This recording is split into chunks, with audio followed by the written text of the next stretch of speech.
Today, the first game is going to be over on Belshire Vestige. Let's take a look.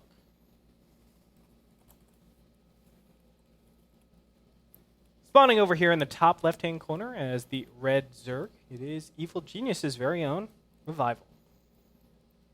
And his opponent over on the bottom right-hand side, the Root for Root player, it is Root Sage.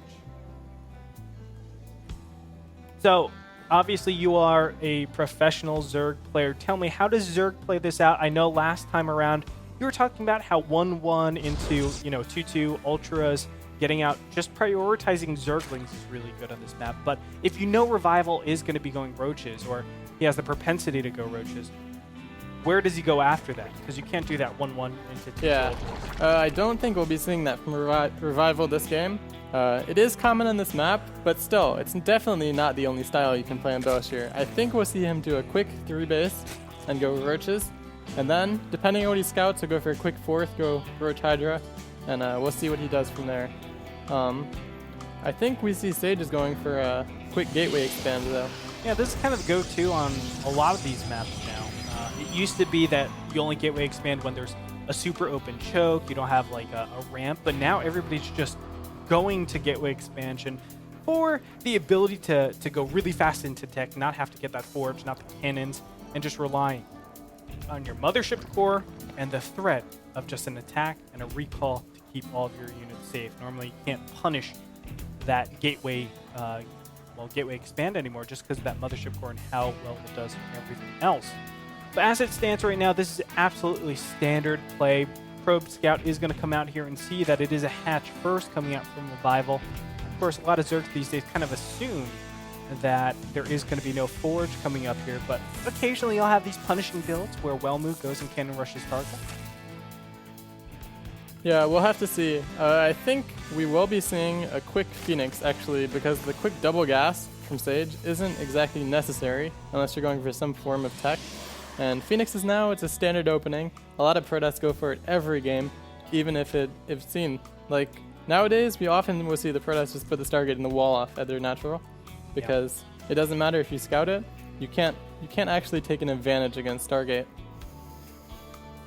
Yeah, I mean, it's incredibly difficult. You don't ever see something like a Roach Burrow attack happening, because that would make Mr. Bitter so happy if that ever worked. Yeah, I mean, it's possible. If it doesn't get scouted, it can definitely work.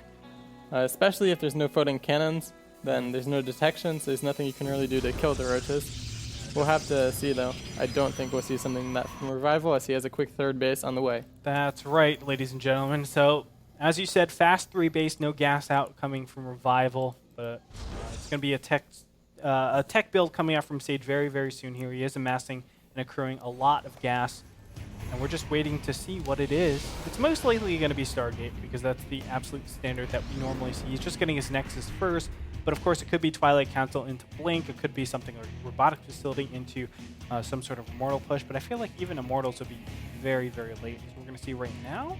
Oh, there it is. It is Stargate. And he's actually putting this at the back of his base. I wonder if this means he's not going to go Phoenix, because at the back of your base is kind of unusual. Usually when you go Stargate these days, you don't try to hide the Stargate, because usually you get that quick Phoenix out anyway, and as soon as the first Phoenix is done, they know you're going Stargate. Yeah. So I'm not sure why you put it in the back. I guess he just wants to confuse Revival. Actually, a bit lately, we've seen Protests doing this thing where they'll go a quick 3 to 4 gates, but they won't put them in the wall off at the front. So then when Zerg scouts the wall off and sees no buildings there, they'll think you're going tech, but you're actually forgetting them. We obviously see that's not the case this time, but he might be using the Stargate to confuse Zerg in that way. Yeah, it's the same token with almost like the Baneling Nest in ZVZ. A lot of people used to put the Baneling Nest all the way back in the main base just to confuse your opponents and say, well, I'm not going to use a Baneling Nest for the wall. You're probably not going Baneling Nest. Maybe it's a fast lair. Of course, you're surprising them with Banelings. There's a lot of things that go onto it. But an Overlord will scout this this Phoenix that's popping out. And you can see the Phoenix that's making inside of the Stargate. So Revival is very, very aware. Another Chrono Boosted Phoenix coming out here. So kind of a wash here. Mm-hmm. Income tab showing 40. Harvesters is 31. That's going to grow very rapidly for Revival. And I love this Roach Horn coming out here. Now, a lot of people would say, don't get a Roach Horn here, just drone up completely, but Revival just being absolutely comprehensive, saying, Well, it could be a gateway all-in directly behind us. He doesn't have to keep committing to these Phoenix. He could stop at 1, stop at 2, and just go mass gateways and overwhelm me with, you know, some proxy 3 gates or something crazy. I don't know. But that's something that you have to keep in mind. You do see already a pylon that's out here that's able to warp in pretty fast. Mothership Core and Zealot already trying to pressure out, see what it can do. But now that roaches are out, Revival should be able to defend every single sort of aggression. This might have just been a fake, though, because he's backing up now with the Mothership Core and his 1 Zealot. So I don't think we're going to see an aggressive warp in there. Yeah. And this will put him in kind of a good position against Revival, who's made 7 roaches this early in the game. Yeah, this is actually the thing that Protest did was actually just to force out these roaches. And it's just keeping each other honest, saying, well, if you don't, later on in the series, I might be able to take advantage of it. Now, Phoenixes will get in, kill 1 of the Queens in the main base, now snipe possibly a couple of Overlords here, but he's going to swing over top of this War Crawler. He'll get at least 1, maybe 2. I think he can get 2. Maybe he can get more than that. They're not is actually the second positioned Overlord. correctly. Yeah, he can actually get more, but he's going to back up from here because there is an assault coming across. Nope, that's just 2 Zerglings. The 7 roaches are over here on the watchtower, just staying safe. Let's take a look at the income tab, 65 to 43, a gigantic income advantage. This is pretty normal, though, for this stage of the game. That's right. We just see Sage is doing a pretty safe opener. I think we'll see a quick... Oh, actually, No, that's a robotics bay. Yeah, this is a big all-in. So it's going to be the double immortal. Well, it looks like the double immortal, double colossus all-in off of 2 base. But he's not actually committing to another immortal here, so I am a little bit curious about this. And this can actually be pretty good on Belcher Vestige. There's kind of a choke by the 3rd base. If he does this all in, that's probably the direction we'll see him heading with that. And what could help Revival a lot is if he spreads his creep in that direction. Right now he has 1 tumor that's active, but he's not using it. Oh, look at this. Oh, it's just a 3rd base. 3rd base being placed now. So this is just a super safe opening from Sage. That's right.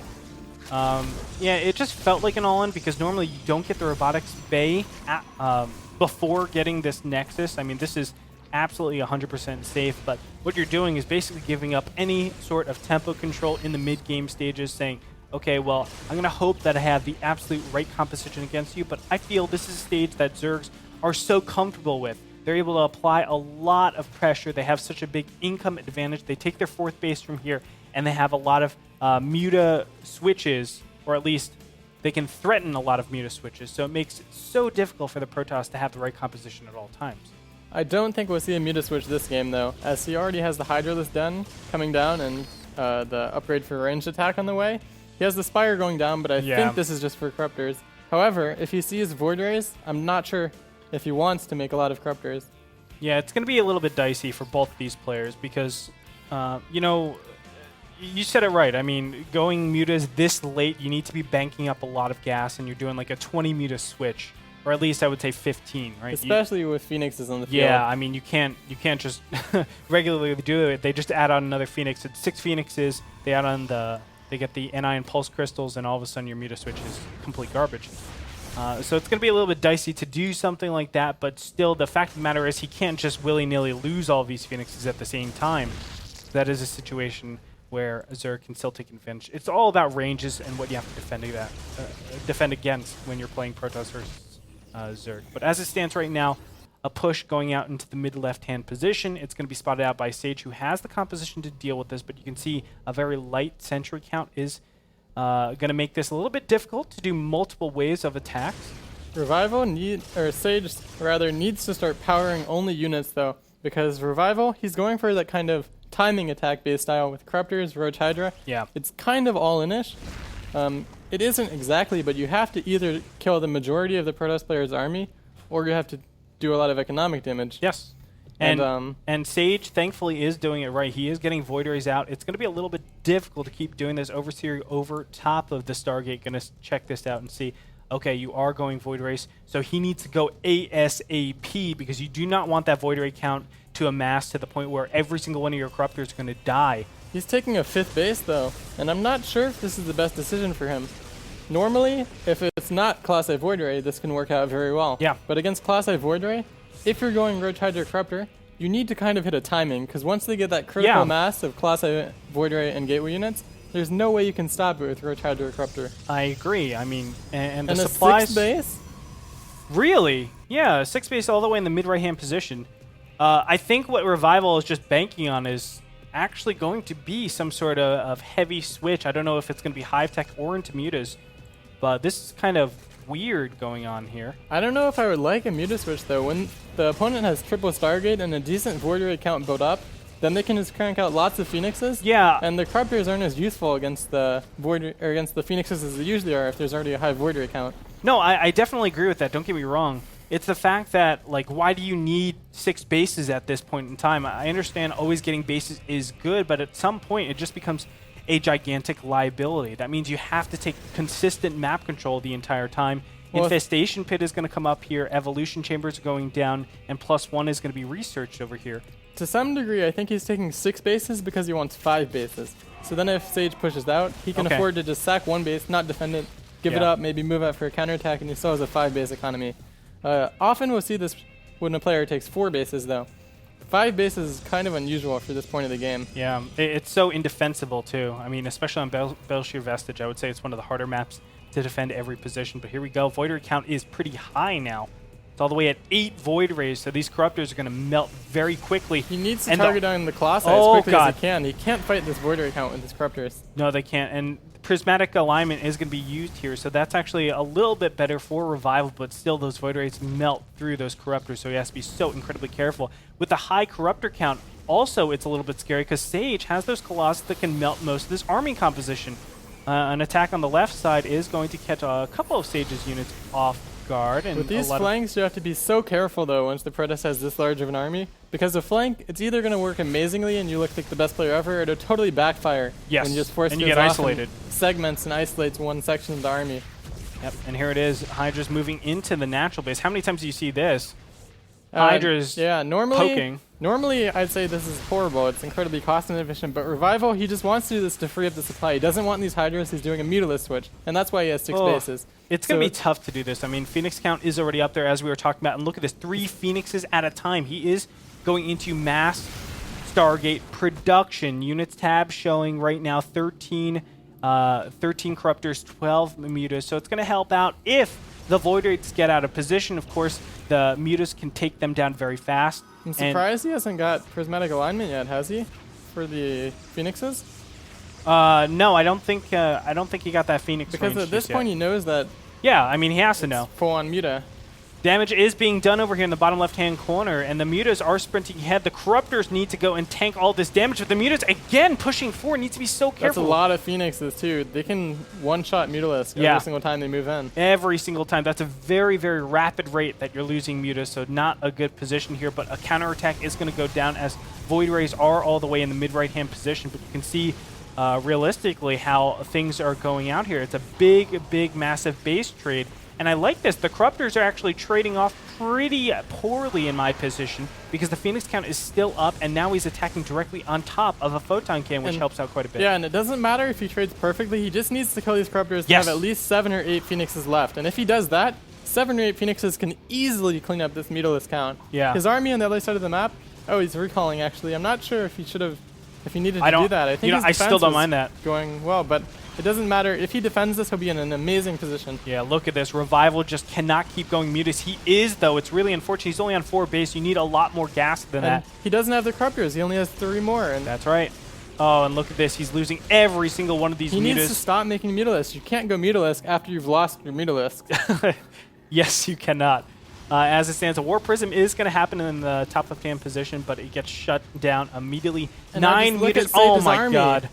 How can you stop that army? Revival has nothing. You cannot. I mean, things are looking just so incredibly bad.